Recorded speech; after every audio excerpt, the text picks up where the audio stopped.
happy camper there. I may have to come and visit again. So anyway, so I'm just going to get right to it because I have a hard stop at 1 and then I have to jump on a plane, and you have been amazing just even doing this. So thank you so much.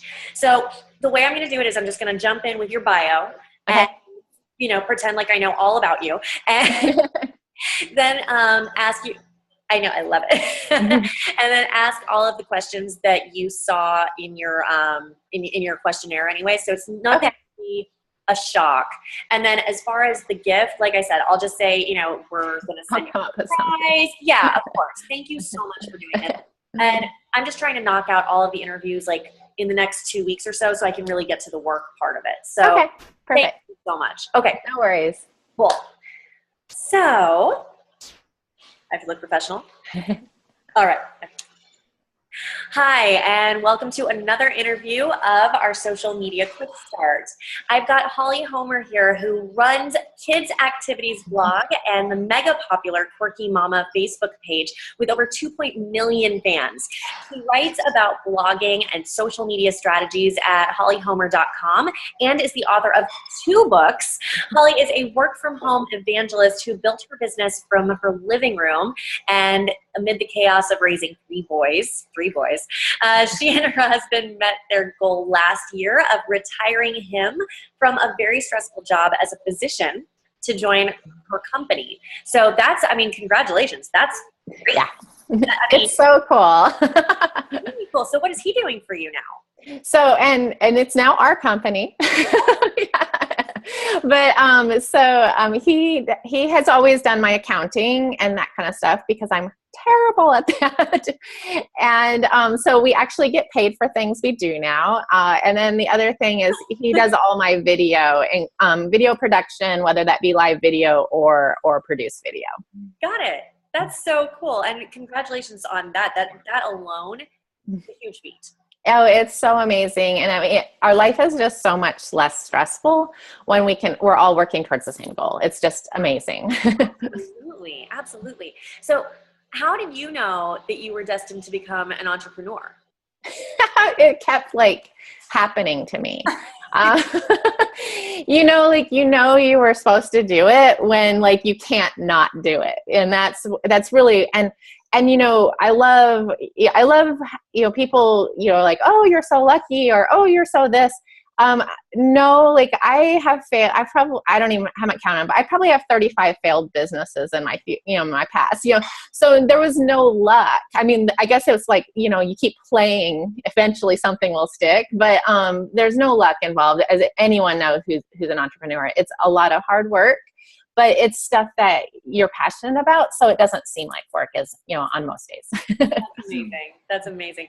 So again, congratulations on that. But how did the path start, and how did you become a successful business owner? Because I had a couple of fails. It just happens. And that's the whole point of this Startup Without Burnout virtual summit, is to give people the ideals and the past mistakes and failures that we have already made and that successful people have already gone through, so that hopefully either it doesn't happen to them or it happens less.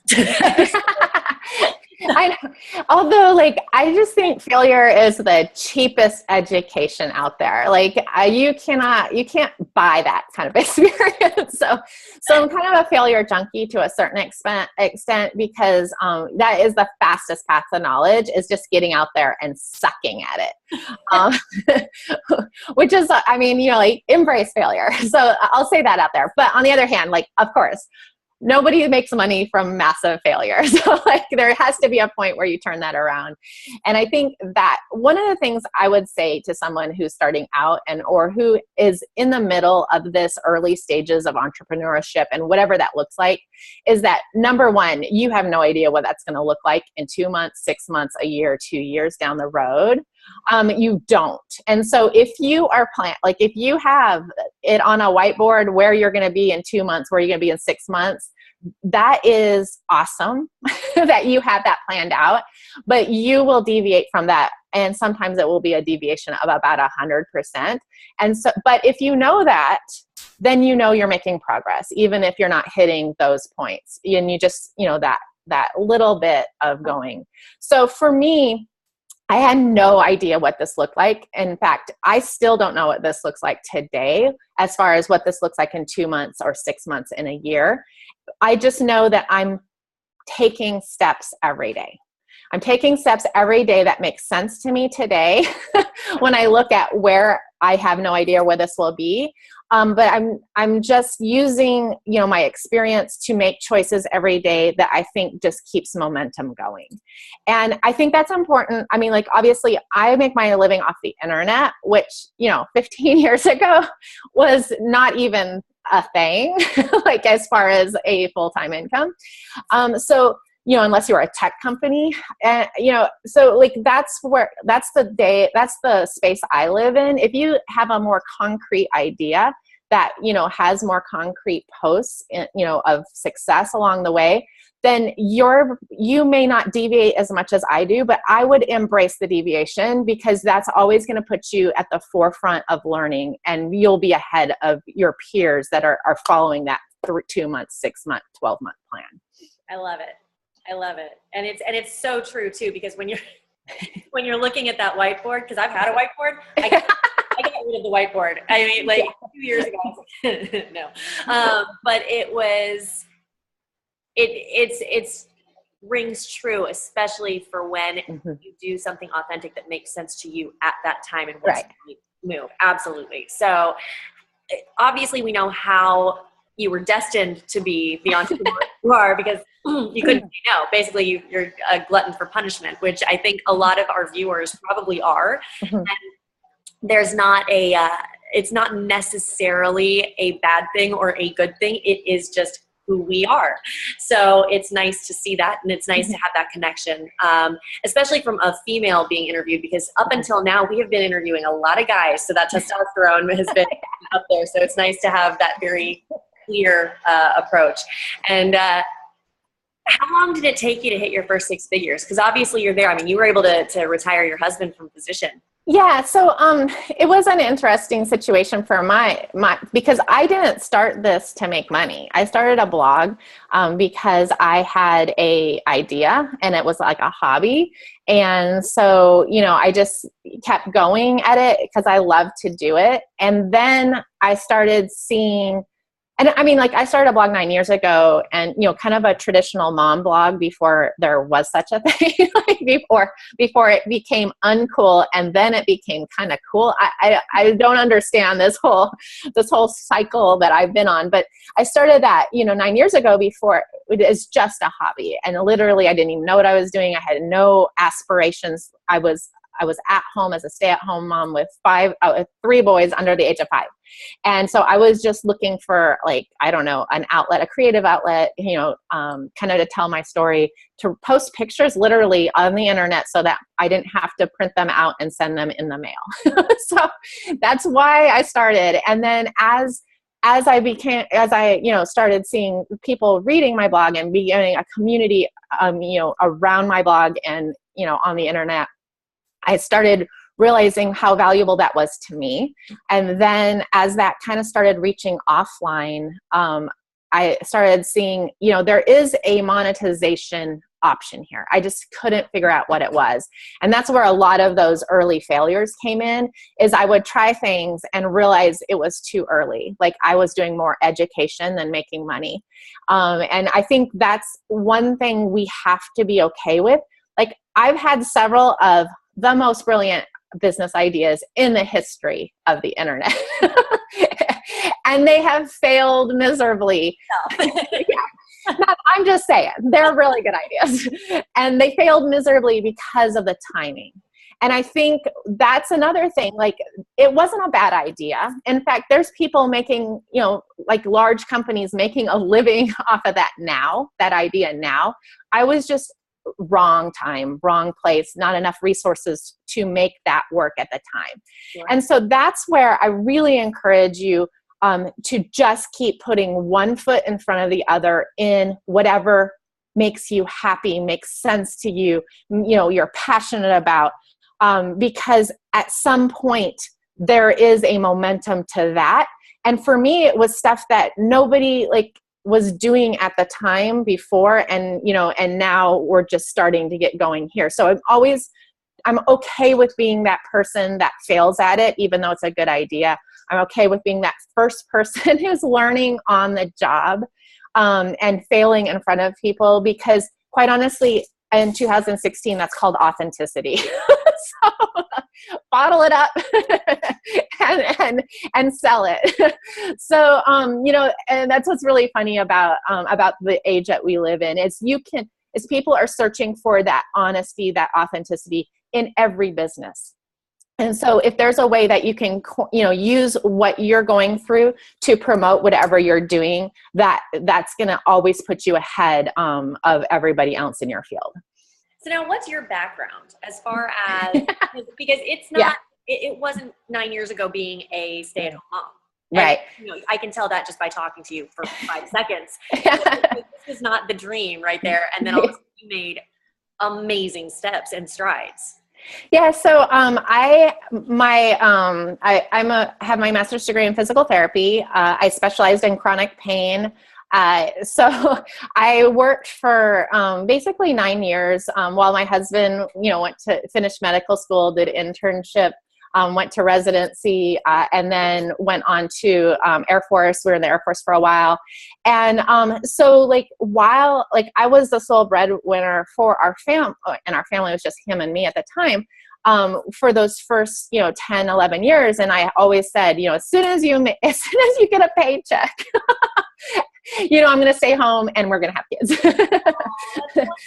Yeah. So then, you know, so that's what happened is in fact, you know, I had an amazing career as a physical therapist. You know, I did clinic management and, you know, and I said specialize in chronic pain. So, which I think is now I'm looking back, like is the ultimate sales job because like I am selling exercise to people who don't want to get out of bed. So like, I just think it really prepared me for like this online sales thing, you know, or, you know, making money or figuring out how to monetize or how to match people with what they need, not necessarily what they want at the time. And so like all of that, and then running clinics and doing like, you know, advertising for clinics and, you know, management of staff members and budgeting and all that kind of stuff, like every single piece of that, even though completely unrelated to what I'm doing today, had some sort of, you know, education component that I now stand on today. So, and then, you know, then you look at, okay, so yeah, I stayed at home with my kids and, you know, everything, you know, house management, like, you know, figuring out how to do this. I mean, like, you know, like wrangling a 2-year-old, like that is, like, do you know how many times, like when you're dealing with people like in like employer situations, you're like, oh my gosh, like you're like wrangling a 2-year-old through Target who doesn't want to be there. That was super, super helpful background information. Like, that's so funny. I have a project manager on my team who is super mom, right? Favorite thing to say is sit. And she said and sometimes you just need that time out. Let's just be clear. So, I mean, like, I think, you know, in graduate school, I had made it clear that like, this is my goal. Like someday I wanted to be a stay-at-home mom. Like I've known that since, you know, since early grade school, that like someday I wanted to be a stay-at-home mom. And I actually had, and I think it was really eye-opening, that was one of the other women in the program that said to me, it was a really competitive program to get into. And she goes, you are wasting a space on, you know, in this program, if you aren't going to be using this the rest of your life. And, you know, first of all, none of our business. And second of all, I just don't even understand, like, because you're led through an education path that may, you know, be for a reason. I just believe that. And every single thing I learned, even though, yes, I may not be dissecting human beings today, but the information that I, like the management, the skills, you know, whatever I learned in that is now a part of who I am today. So like, I just feel like we just have to embrace it. And everybody has a different education, which is why entrepreneurs are so amazing, is because every single thing that is in their background has led them to this moment. Yes, absolutely. So, okay, so that is a perfect segue then for the next question that I have for you, which is, what do you feel the best action step that our viewers could actually, who are thinking about entering or setting up a business, or who, excuse me, who are already part of a business and they're looking to grow it, what can they implement right now? So one of the things, and one of the reasons why I think I'm successful, and I see this in other, especially online, it's really obvious when this happens, is that I learned how to do it first. And then I mastered it. And then I made it better. Like I figured out, I put my touch on it, and then I teach someone else how to do it. And then I offload it, and then it becomes something that somebody else does. And then it's such a benefit to me because I know how to do it. So I know how much time it takes. I know how much effort it takes. I know what would be reasonable to pay for it because I've done it.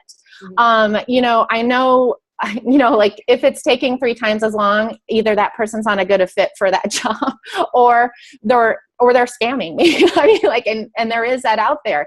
So there's that part of it. But then when I master it and I figure out how to do it better, and then I teach that person my method of doing it better, then they're learning something that they can't get from any other employer. And so I literally have people who are way overqualified to work for me because that's how I roll. Like as soon as I figure it out, or maybe it's something that I figured something out and then I let them run with it for a while, and then they figured out a point, and then we sit down together and we figure out like, how do we, like, I don't want to be on Facebook. I want to be on Facebook effectively doing the best I can do. I don't want to be on Pinterest just pinning. So I need to be on Pinterest in a way that is helping my business to a level that it's worth our time. I don't want to just tweet randomly or schedule tweets throughout the day. We need to be using that in a way that's building the business. We don't have time to sit around wasting. We have to harness what we're doing, for good instead of just, the black hole that is the internet. Absolutely. Absolutely. And I also see that you are offloading things like cleaning and making sure that, but it's true. No, I love that it's I'm sure none of your male guests have had that. No, honestly, there was one that was actually packing and moving to okay, good. South Carolina. You are good. What I'm seeing is a lot of successful entrepreneurs know to get the help when they need it, so that they can focus on building their business. Yeah, and let me just say, I'm really bad at dinner. Like that's something I outsource. All right. So, when people are like, oh, I don't know how you get it all done. Well, I don't. I literally don't. Like, okay, there is nobody, and I don't, Martha Stewart gets it all done because she has a full staff. Let's just be really clear about that. I get it all done because I have people that help me, and I have really good people that are overqualified in most situations to help me. And that's the benefit of building something on your own, is that you get to pick and choose. You're the boss. Like, yay. like harness that, run with it. Don't just sit back and worry about that. Like, you have to take care of your business. And that means that somebody else needs to make my dinner. Let's just, help. That's fabulous. So, all right. So then, because you do offload the stuff that you need help with, right? Yeah. A lot of successful business people that I've been speaking with have some sort of a daily routine or a ritual or something that keeps them going in order to be as focused as you are, or to be as step-by-step or even as calculated as you are with routines, right? So can you share a little bit of daily routine? Yeah. And that's a work in progress for me. I really feel like there are seasons. There's seasons of, like I said, you can have it all. It's just, you can have it all over time. It's not going to happen all at once. And so right now is a season of just crazy work for me. I just started a new business. while still having these balls in the air. What did you start? So we started with my business partner, Jamie Harrington, who's also a blogger. We started selling clothing online. And so that we are 5 weeks in, and it's been wildly successful, but it's taken up a big chunk of that time that I was, swooshing for, other things. And so, but, I just really believe in building, because what you build can sustain, especially online. There's, most things online have some sort of passive income, possibilities down the road. And so when you can work really, really hard for a certain amount of time and then have that pay off over time while you either live off of that or work on something new, that's what I love to do. So I always feel like online we need multiple streams of income just for the stability, because we don't know, we don't control our destiny in some of these areas. So for me right now is a little bit more chaotic than I would like it to be as far as my daily routine. I generally get up really early. I start work usually about 5:30. And that first hour or two is, well, I mean, it has to, I don't do it, nobody's going to do it. You know what I mean? Because I still have things that I have to write. And I find that I'm a lot better writer earlier in the morning. And as you know, I have no background in writing. So it's not like, I'm like, oh, I'm going to write the great American novel. No, that was never even occurred to me, but like as a blogger, I have to write. As an author, I have to write. So those early minutes of my day are often just raw, and it's as simple as people don't give like their email list, that thought process. That's writing. Like if you're sending out an email to your list, that is coming from you. Those are your words. So that's something I often will write in the morning is that the email that's going to go out that day or something like that. So those early morning minutes are because nobody's up. It's quiet. There's nobody like upset that mommy's on the computer because they're all in bed. And so I can get a lot done. And then what I do is set up, once I kind of get like kind of that eat the frog thing where I get like that thing I have to get done first, sure. Is then I write out everything that's happening today. Wow. And I'm like old school. I got the notebook here. I have mine right here. Yeah. I tried it on like I think it's because my whole life is on the computer and on my phone that my brain's like, I just need it on paper so I can cross it out. You're right. So then I go through that, and then any meetings and stuff like that I have on there. I try to like fall off the computer while like the kids are getting up and then getting them to school and so that like I'm not working while that's happening. I do homeschool 2 days a week, so they're a little bit more, independent with stuff like next to me. So I didn't know that. So you are running not only one business, you're spinning up another company, and you're homeschooling 2 days a week. Yeah. And actually I run 5 websites, so it's even worse than that. It's like all these things have a place, and I really use time blocks for that. So I have a whole list, and I might say, okay, this one gets 15 minutes of my time every day this week, or this one gets an hour of my time every day this week. And just for this one is not one of your children. It's just no. I try to give them a little bit. They're not actually. They're not the thing that's on here, because this is what they're the thing I drop. I mean, this is what I drop to take care of them, and that's one of the things that has been really helpful about my husband being home, is that because I mean, as a mom, you just have that like, I need to be with my kids 24 hours. If someone's going to drop them off somewhere, I need to be the one that does it. And so that's helped me a lot grow our business, because now, their dad's with them. So there's no guilt when, like right now, my husband is driving, 2 of them to 2 different activities. And when he comes back, we'll switch off and I'll do some of that and he'll work for a while, so that like it's the way that we can grow the business the fastest, because there's no, I'm not hiring a substitute. Like, we're interchangeable in that matter to me. Amazing. So, and that's very inspirational too, because there's a lot of either single parents or parents with kids that are thinking, man, maybe I can't do this. You're not only doing it, you're spinning up another company, you're homeschooling, you're dealing with the kid thing, and like, how many kids can we fit in, the back of the van, and all of this. It's nice to hear that piece of it, because a lot of people have not been focused on the balance, right? So and there is no balance. Like, some days you're a really good parent and some days you're a really good entrepreneur. And there's a few days in the world that you're both, but they're not as many as you wish, but I will say, for those of you with really small children, there is hope. Like, I could not have built this when they were, 1, 3, and 5.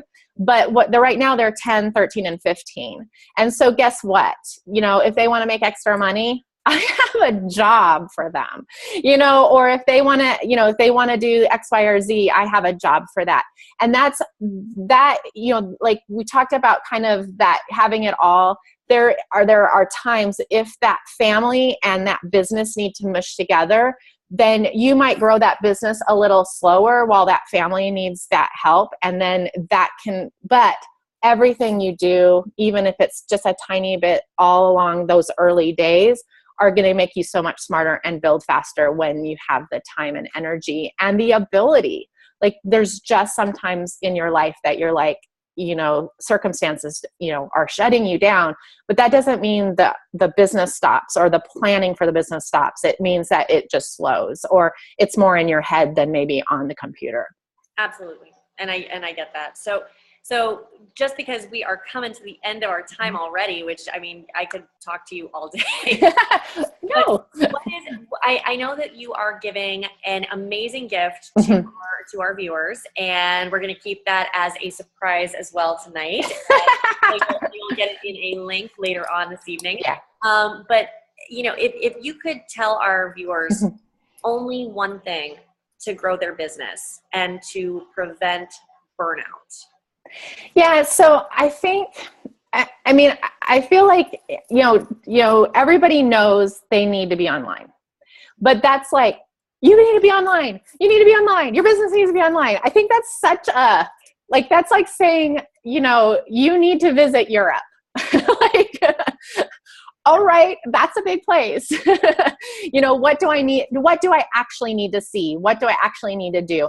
And so that's where I think I would, if I were, advising someone, is you need to figure out a little bit what the steps to that is. Not just I'm going to be on Facebook, or, I'm going to be on Twitter, or I'm going to set aside, let's break that down into baby steps so that you can actually take action, because there's things, even if you do not have your business up and rolling right now, that you could be doing online to prepare for that.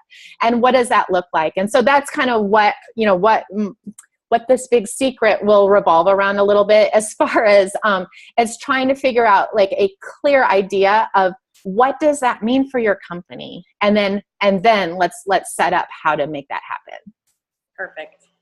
Holly, thank you so much, and thank you for lending a female voice. We have a couple more coming on this interview series, but you were the first, so you popped the cherry for the so thank you so much, and thank you for all of your insights, and I look forward to seeing all of your new ventures and the new shop. So make sure you include a link to that too, because I'm sure a bunch of people would want to take a look at that as well.